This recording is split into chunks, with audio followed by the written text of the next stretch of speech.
तीन चरणों में होंगे बिहार चुनाव, 10 नवंबर को आएगा परिणाम। केंद्रीय चुनाव आयोग ने की तारीखों की घोषणा।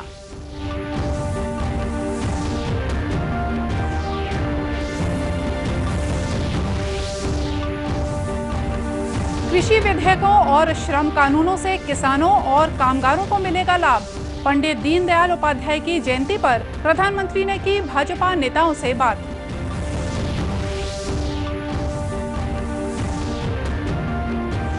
पचानवे हजार के पार पहुंची छत्तीसगढ़ में कोरोना संक्रमित मरीजों की संख्या। राज्य में सक्रिय मरीज हुए 36,000 से ज्यादा।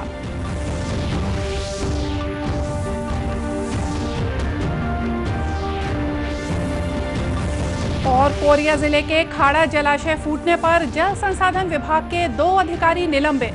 विभागीय मंत्री रविंद्र चौबे ने की कार्रवाई।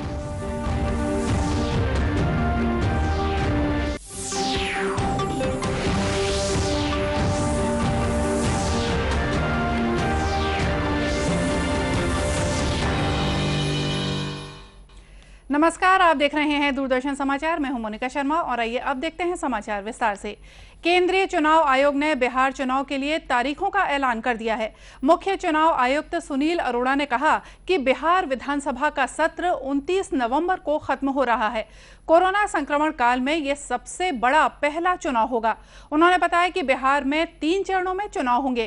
पहला चरण 71 सीटों के लिए 28 अक्टूबर को, दूसरा चरण 94 सीटों के 3 नवंबर को और तीसरा और आखिरी चरण 78 सीटों पर 7 नवंबर को होगा। चुनाव के परिणाम 10 नवंबर को घोषित किए जाएंगे।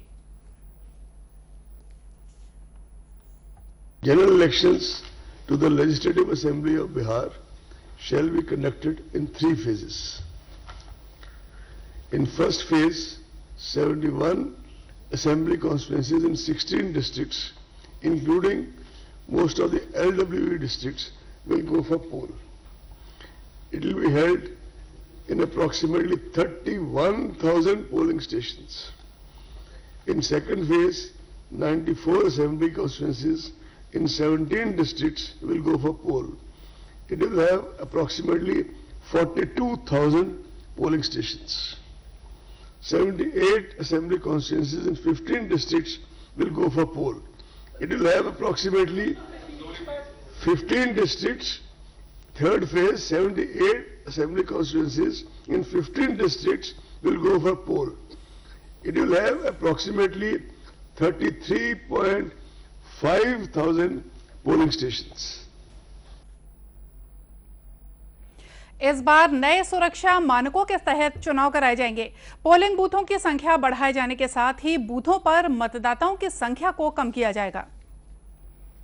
प्रधानमंत्री नरेंद्र मोदी ने कहा है कि संसद में पारित कृषि विधेयकों और श्रम कानूनों से देश के किसान और कामगारों को अनावश्यक कानूनों के जंजाल से छुटकारा मिलेगा। पंडित दीनदयाल उपाध्याय की जयंती के अवसर पर आज उन्होंने भारतीय जनता पार्टी के कार्यकर्ताओं को वर्चुअल माध्यम से संबोधित करते हुए ये बातें कही। प्रधानमंत्री ने कहा कि विपक्षी दल झूठ और दुष्प्रचार के जरिए देश के लोगों को गुमराह कर रहे हैं। प्रधानमंत्री ने कृषि विधेयकों और सरकार के श्रम सुधारों की प्रशंसा करते हुए कहा कि स्वतंत्रता के बाद से सत्तारूढ़ ताकतों ने केवल झूठे वायदों के जरिए किसानों और कामगारों से राजनीतिक लाभ हासिल करने का प्रयास किया।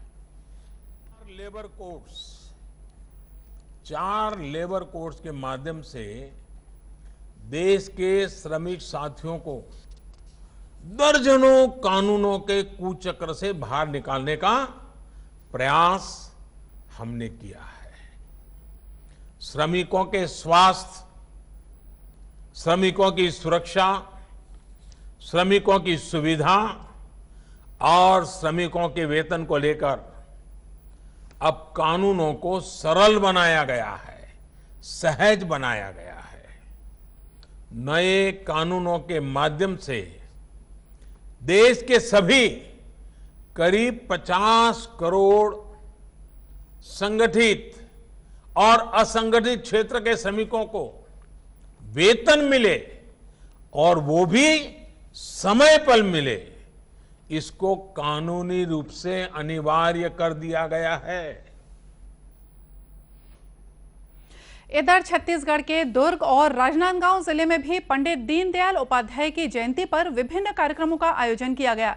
दुर्ग में आयोजित कार्यक्रम में भारतीय जनता पार्टी के कार्यक्रम प्रभारी कांतिलाल जैन ने बताया कि सभी कार्यकर्ताओं ने पंडित उपाध्याय की प्रतिमा पर माल्यार्पण कर उनके बताए मार्ग पर चलने का संकल्प लिया। इसी तरह राजनांदगांव में भी भाजपा नेताओं ने पंडित उपाध्याय की जयंती मनाई।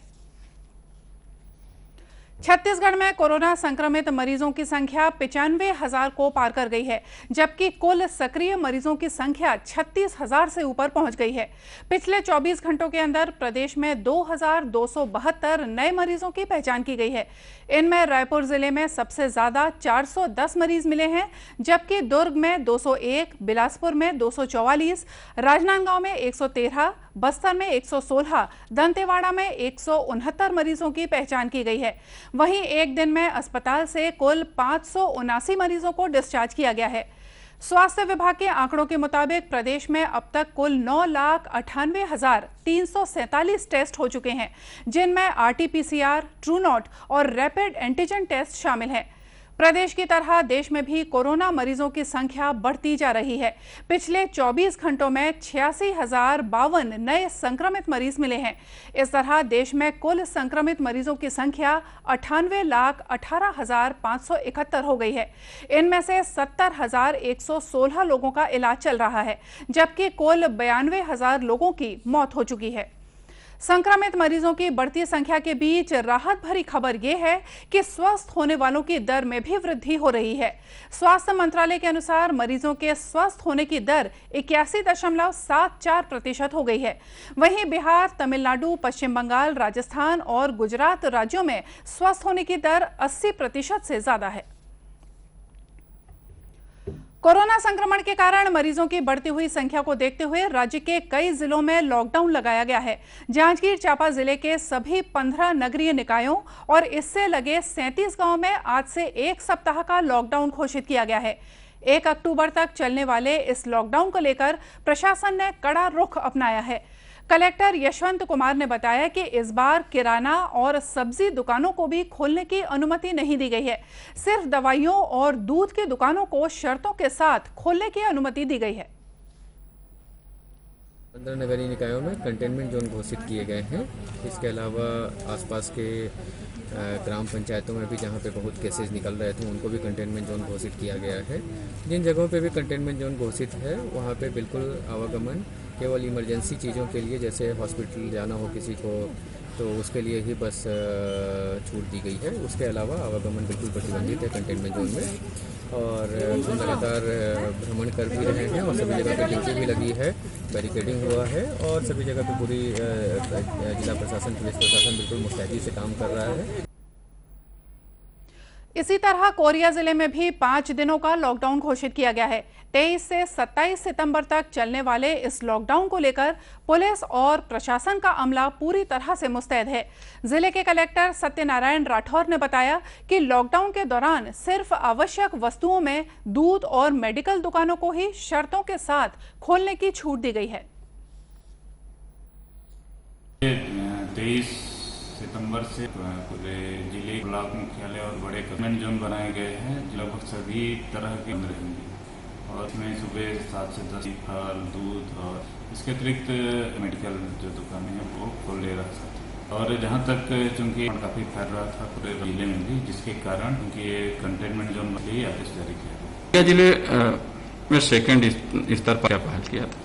जो कोविड हॉस्पिटल है बहुत वेंटिलेटर सहित वहाँ खाने पीने की ट्रांसपोर्टिंग की व्यवस्था, टेस्ट है, सारे टेस्ट के सारे टेस्ट हो जा रहे हैं। लगभग जो कोविड सुविधाएं हैं RT-PCR थी और इसका फायदा यहाँ की उनको मिला, इसीलिए उनके देखो राज्य में दूसरा स्थान है।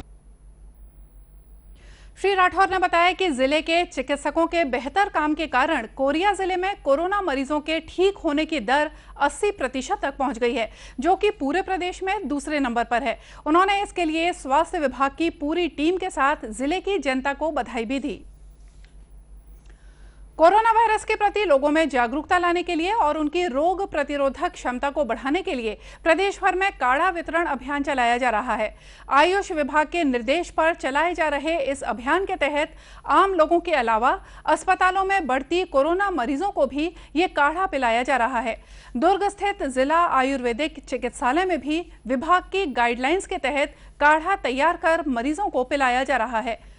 दुर्ग जिले की आयुष काढ़ा नोडल अधिकारी डॉक्टर जया साहू ने बताया कि लोगों में रोग प्रतिरोधक क्षमता को बढ़ाने के लिए ये पूरी तरह से सहायक है। आयुष संचालनालय के निर्देश पर कोविड अस्पतालों में मरीजों को काढ़ा बनाकर दिया जा रहा है। जो हमारे आयुर्वेद में जो जड़ी बूटी बोली गई है, जैसे सौंठ है, काली मिर्च है, दालचीनी है, तुलसी है, हल्दी, ये सब अगर हम रोज़ सेवन करते हैं तो लोगों की इम्यूनिटी बढ़ती है। तो आयुर्वेद के प्रोटोकॉल में यही बोला गया है कि आप सुबह शाम ये काढ़ा का सेवन करिए खाली पेट में। और ये सारी चीज़ें ऐसी है कि हमको मार्केट में जाने की ज़रूरत नहीं है, ये सबके घर में अवेलेबल रहती है। और ये भी ज़रूरत नहीं है कि आपको सभी चीज़ें होनी चाहिए। सबके घर काली मिर्च रहती है, तुलसी का पौधा रहता है, दालचीनी रहता ही है सबके घर, अदरक रहता ही है, सौंठ रहता है। तो इसको आप कूट के एक काढ़ा बना के ले सकते हैं। आयुर्वेदिक विधि से बनाया गया ये काढ़ा गिलोय, चिरायता, लौंग, मुलेठी, सौंठ, दालचीनी, तुलसी और इलायची समेत अनेक प्रकार की औषधियों को पीसकर बनाया जाता है। कोरिया जिले में स्थित खाड़ा जलाशय के फूट जाने और लगभग 50 हेक्टेयर खड़ी फसल को हुए नुकसान के मामले में 2 अधिकारियों को निलंबित कर दिया गया है। पिछले कुछ दिनों से लगातार हो रही बारिश के बाद जलाशय के एक हिस्से से पानी रिसने लगा था। स्थानीय लोगों ने विभागीय अधिकारियों से इसकी शिकायत करते हुए मरम्मत की मांग की थी, लेकिन समय पर मरम्मत नहीं होने के कारण 2 दिन पहले ही बांध फूट गया, जिससे बांध के किनारे खेतों की फसल पूरी तरह से बर्बाद हो गई। इस मामले में संसदीय सचिव अंबिका सिंहदेव ने नाराजगी जताते हुए जल संसाधन मंत्री रविंद्र चौबे से दोषी अधिकारियों के खिलाफ कार्रवाई की मांग की। दरअसल जलाशय रिपेयरिंग के लिए जितनी राशि की मांग की गई थी उसे अंबिका सिंहदेव द्वारा 16 मई को स्वीकृति दे दी गई थी, लेकिन राशि स्वीकृत होने के बाद भी काम शुरू नहीं किया गया था और ये हादसा हो गया। मामले को संज्ञान में लेते हुए जल संसाधन मंत्री रविंद्र चौबे ने विभाग के कार्यपालन अभियंता विनोद शंकर साहू और अनुविभागीय अधिकारी ML सोनी को निलंबित कर दिया। उल्लेखनीय है कि खाड़ा जलाशय छोटी सिंचाई परियोजनाओं के शिल्पी डॉक्टर रामचंद्र सिंहदेव द्वारा निर्मित किया गया था। इस जलाशय के कारण आसपास के लगभग दर्जन भर गांव के किसानों को पानी मिल रहा था। हर साल की तरह इस साल भी 23 सितंबर से 30 सितंबर तक राष्ट्रीय कृमि मुक्ति कार्यक्रम चलाया जा रहा है। महासमुंद जिले में इसका आयोजन किया गया है। ग्रामीण क्षेत्रों में मितानिन और आंगनबाड़ी कार्यकर्ताएं घर घर जाकर कृमि की दवा वितरित कर रही हैं, लेकिन कोरोना संक्रमण के कारण जिले के शहरी क्षेत्र में हुए लॉकडाउन के कारण यहां पर 30 सितंबर के बाद कृमि की दवा बांटी जाएगी। जिले के मुख्य स्वास्थ्य चिकित्सा अधिकारी राकेश परदल ने बताया कि इस बार जिले में 4,69,342 बच्चों को एल्बेंडाजोल की दवाएं खिलाने का लक्ष्य मिला हुआ है। सामुदायिक स्तर पर 1 साल से 19 साल तक के बच्चों को घर घर जाकर दवा खिलाई जा रही है। प्रतिवर्ष के अनुसार इस वर्ष भी शासन के द्वारा कृमि मुक्ति सप्ताह मनाया जा रहा है 23 सितंबर से लेकर 30 सितंबर तक ग्रामीण क्षेत्रों में, और लॉकडाउन के कारण शहरी क्षेत्रों में यह सप्ताह 30 सितंबर के बाद मनाया जाएगा। इस अवसर पे एल्बेंडाजोल की दवा वितरण की जाती है 1 साल से लेकर 19 साल तक के बच्चों में, और हमारे जिले का लक्ष्य 4,68,342 है। हमारे मितानिन बहनें और आंगनबाड़ी कार्यकर्ता घर घर जाकर के इस दवा का वितरण करेंगे। बताया गया है कि स्वास्थ्य विभाग ने मांग के मुताबिक दवाइयों का पर्याप्त भंडारण कर लिया है। उल्लेखनीय है कि राष्ट्रीय कृमि मुक्ति कार्यक्रम साल में 2 बार चलाया जाता है। इस अभियान से बच्चों में रक्त की कमी के साथ ही कुपोषण दूर किया जाता है। और आइए देखते हैं अंत में मुख्य समाचार एक बार फिर से। 3 चरणों में होंगे बिहार चुनाव। 10 नवंबर को आएगा परिणाम। केंद्रीय चुनाव आयोग ने की तारीखों की घोषणा।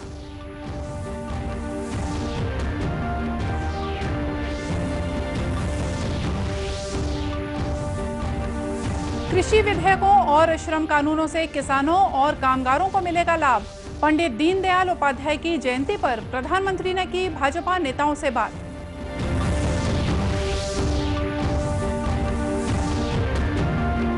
पचानवे 95,000 के पार पहुंची छत्तीसगढ़ में कोरोना संक्रमित मरीजों की संख्या। राज्य में सक्रिय मरीज हुए 36,000 से ज्यादा।